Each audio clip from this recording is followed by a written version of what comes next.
Operation सिंदूर की सफलता के बाद आज सीडीएस और सेना प्रमुखों ने राष्ट्रपति से मुलाकात करके इस पूरे ऑपरेशन की विस्तार से जानकारी दी। सीडीएस और तीनों सेनाओं के प्रमुखों ने आर्मी के वेटरन्स और देश के थिंक टैंक के साथ भी इस ऑपरेशन की बारीकियां साझा की। इस बीच पाकिस्तान के कब्जे से बीएसएफ का जवान वापस भारत आ गया है। केंद्रीय मंत्री अश्विनी वैष्णव ने भी नए भारत की न्यू नॉर्मल पॉलिसी पर आर्टिकल लिखा तो देश के सभी सीमावर्ती इलाकों में स्थिति अब पूरी तरीके से सामान्य हो गई है।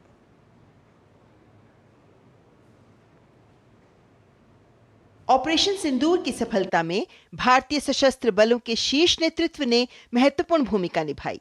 इसी सिलसिले में तीनों सेना प्रमुख ने राष्ट्रपति द्रौपदी मुर्मू से मुलाकात की। मुलाकात के दौरान सीडीएस जनरल अनिल चौहान, थल सेना प्रमुख जनरल उपेंद्र द्विवेदी, वायुसेना प्रमुख air chief marshal AP Singh और नौसेना प्रमुख एडमिरल दिनेश के त्रिपाठी ने राष्ट्रपति को ऑपरेशन सिंदूर के बारे में जानकारी दी। राष्ट्रपति ने आतंकवाद के खिलाफ भारत की सफल कार्रवाई और साथ ही सशस्त्र बलों की वीरता और समर्पण की सराहना की। ऑपरेशन सिंदूर की सफलता पर सीडीएस और भारत की तीनों सेनाओं के शीर्ष अधिकारियों ने ऑपरेशन के सफल संचालन के बारे में आर्मी के वेटरन और देश के थिंक टैंक को जानकारी दी। इस दौरान CDS general Anil Chauhan, COAS general Upendra Dwivedi, CNS admiral Dinesh K Tripathi, CAS air marshal AP Singh ने स्पष्ट रणनीतिक मार्गदर्शन में एकजुट होकर तीनों सेनाओं के तालमेल, उनकी क्षमता और नए युग के मल्टी डोमेन ऑपरेशन के सफल संचालन के बारे में बताया। सूचना एवं प्रसारण मंत्री अश्विनी वैष्णव ने पहलगाम हमले और उसके बाद हुए ऑपरेशन सिंदूर की सफलता पर एक लेख लिखा है। इस लेख में अश्विनी वैष्णव ने लिखा कि पहलगाम नरसंहार भारत की अंतरात्मा पर हमला था। भारत ने आतंकवाद विरोधी कार्रवाई के नए नियम गढ़े। ऑपरेशन सिंदूर न्यू नॉर्मल है। राष्ट्रीय सुरक्षा की रक्षा के लिए कोई समझौता नहीं। प्रधानमंत्री नरेंद्र मोदी के नेतृत्व में भारत ने नपे तुले राजनीतिक और रणनीतिक कदम उठाए, जिनमें सिंधु जल संधि निलंबित करना, वाघा बॉर्डर बंद करना, द्विपक्षीय व्यापार रद्द करना और पाकिस्तानी वीजा निरस्त करने जैसे बड़े कदम शामिल थे। मोदी सिद्धांत के 3 स्तंभ हैं, जिसमें आतंकवादी घटनाओं का भारत की शर्तों पर निर्णायक उत्तर, परमाणु ब्लैकमेल के प्रति जीरो टॉलरेंस, आतंकी और उसके समर्थकों में कोई भेद नहीं शामिल हैं। ऑपरेशन सिंदूर के जरिए भारत ने युद्ध के नए मानक गढ़े। आतंकियों के ठिकानों पर सटीक निशाना, अब संतुलित और सटीक बल प्रयोग ही जवाब। आतंक के विरुद्ध साहस, स्पष्टता और संकल्प। ऑपरेशन सिंदूर अंत नहीं, आरंभ है। ऑपरेशन सिंदूर एक बहुत ही भारत की एक अस्मिता, भारत के हमारे आर्म्ड फोर्सेस का जो रोल रहा है और जो एक डिसाइसिव लीडरशिप रही है और एक जो नई डॉक्ट्रिन बनी है, उसका एक बहुत बड़ा एग्जाम्पल है। उसके ऊपर कई प्रेस ब्रीफिंग्स यहाँ पे हो चुकी है। मैं उसके डिटेल्स में नहीं जाऊंगा, लेकिन वाकई ये देश के लिए एक सराहनीय चीज है। इस बीच पाकिस्तान से बीएसएफ जवान पूर्णब कुमार वापस लौट आए हैं। वो अटारी बॉर्डर से लौटे हैं। दरअसल बीएसएफ जवान गलती से बॉर्डर पार चले गए थे। बीएसएफ ने जवान के वापस भारत लौटने की जानकारी दी। वो 23 अप्रैल 2025 से पाकिस्तान रेंजर्स की हिरासत में थे। जवान को संयुक्त चेक पोस्ट अटारी के जरिए भारत को सौंप दिया गया। बीएसएफ ने बताया कि हैंड ओवर शांतिपूर्वक और स्थापित प्रोटोकॉल के अनुसार आयोजित किया गया था।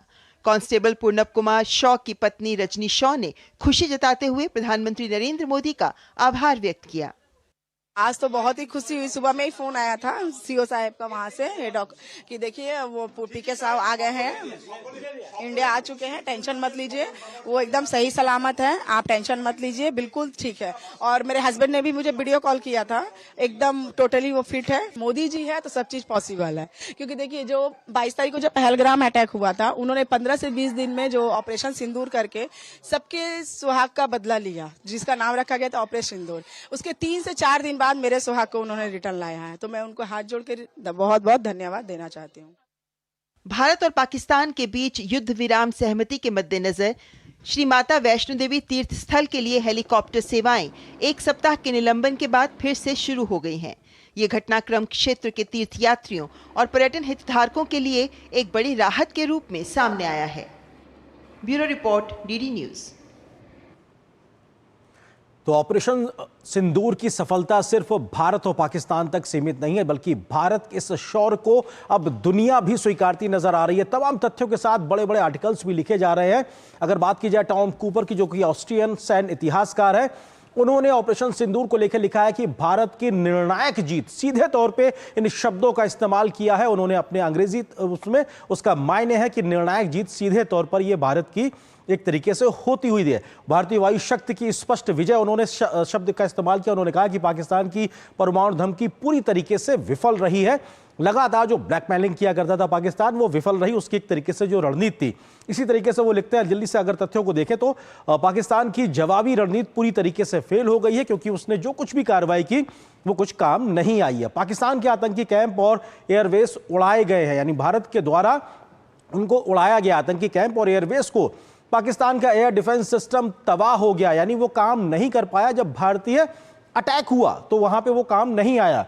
परमाणु हथियारों के एंट्री और एग्जिट पॉइंट पर हमला, ये बहुत इंपॉर्टेंट पॉइंट है, समझिए इस बात को, कि जहां पे परमाणु हथियार रखे हैं पाकिस्तान के, उसके एंट्री और एग्जिट पॉइंट पर भारत की ओर से हमला किया गया। हालांकि भारत ने अधिकृत तौर पर इस बात को नहीं माना है, लेकिन तमाम जानकार इस बात को लिख रहे हैं कि साहब ये हुआ है, जिसके चलते वो घुटनों पर आ गया पाकिस्तान की अपने ही परमाणु हथियारों तक पहुंच मुश्किल हो गई। उसके बाद उसकी जो धमकी का जो पूरा आधार था वही खत्म होता दिखाई पड़ा। पाकिस्तान घुटनों पर आ गया और हमले रोकने का उसने अनुरोध किया। और जो 10 मई का घटनाक्रम था वो उस ओर इंगित करता है कि कैसे वो झुका और उसके बाद में एक तरीके से घुटने पे आया। इसी तरीके से एक और महत्वपूर्ण व्यक्ति है जॉन स्पेंसर, जो कि मॉडर्न वॉर इंस्टीट्यूट से जुड़े हुए हैं और इस प्रकार के घटनाक्रमों पर बहुत बारीकी से दुनिया भर में नजर रखते हैं। उन्होंने भी तमाम बातों का जिक्र किया। उन्होंने रणनीतिक विश्लेषण करते हुए इस बात का कहा कि भारत ने नया रेड लाइन सिद्धांत स्थापित कर दिया है। न्यू रेड लाइन थ्योरी एक तरीके से भारत ने स्थापित कर दिया। आतंक का जवाब अब सीधा सैन्य हमला होगा, क्योंकि किसी भी प्रकार की आतंकी कार्रवाई को भारत एक्ट ऑफ वॉर के तरीके से लेगा। यह भारत की न्यू रेड लाइन थ्योरी है एक तरीके से, जो भारत ने स्थापित की है। वो ये कहते हैं कि सटीक, नियंत्रित और विश्वसनीय शक्ति का प्रदर्शन भारत ने किया है। जॉन स्पेंसर इस बात को सीधे तौर पर रखते हैं। उन्होंने इसके अलावा इस बात को भी कहा कि जिसमें असली डिटेरेंस एक तरीके से बहाल किया, वो कार्रवाई भारत की ओर से की गई है। और यह दिखाता है कि कैसे भारत एक बहुत ज्यादा अपर हैंड पे लगातार एक तरीके से इस पूरे ऑपरेशन के दरमियान बना रहा। नया भारत जवाबी हमला करता है, जबकि 2008 का भारत हमलों को सहता था। 26/11 के हमलों को उन्होंने इस बात से रेखांकित किया है कि उस समय हम सहा करते थे, लेकिन अब हम जवाबी हमला करते, घर में घुस के मारते हैं दुश्मन को। ऑपरेशन सिंदूर ने रणनीतिक उद्देश्यों को पूरा ही नहीं किया, बल्कि एक तरीके से उसके आगे भी भारत निकल गया। इस बात का भी जिक्र जॉन स्पेंसर करते हैं। केवल 4 दिनों की सैन्य कार्रवाई में बड़ी जीत सुनिश्चित की है भारत ने। यह स्पष्ट दिखाता है कि भारत की सैन्य क्षमताएं कितनी मजबूत और महारत वाली हैं। पीएम मोदी की दृढ़ता की उन्होंने सराहना की है। जॉन स्पेंसर ने सीधे तौर पर कि पीएम मोदी का जो एक फर्म एटीट्यूड रहा है इस जीरो टॉलरेंस पॉलिसी के चलते आतंकवाद के खिलाफ, वो अपने आप में उसकी उन्होंने तारीफ की।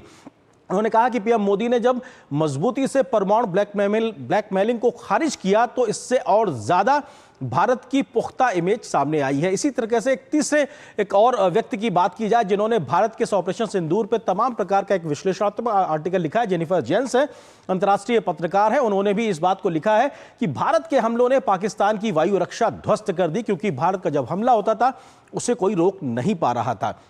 आतंकी नेटवर्क बुरी तरीके से नष्ट किए गए हैं और हम जानते हैं कि 9 आतंकी ठिकानों को ऑपरेशन सिंदूर के तहत पहले उनको नष्ट किया गया था। सैन्य ढांचे को ध्वस्त किया गया है। यह सीधे तौर पे अपने आप में दिखाता है कि भारत ने चाहा तो सैन्य ढांचा भी नष्ट हुआ है। पाकिस्तान ने अमेरिका और सऊदी अरब से गुहार लगाई थी जब उसके बहुत ज्यादा नुकसान हो रहा था, हिसाब आइए, बीच में आइए और बात करके हमारा निपटाइए। लेकिन पाकिस्तान सेना की पूरी तरह तबाह होने के बचाने को उसने गुहार लगाई थी कि अगर ये नहीं रुका तो उनका पूरा सैन्य जो एस्टेब्लिशमेंट है, जो मिलिट्री एस्टेब्लिशमेंट है, उस पर भी उनको खतरा नजर आने लगा था।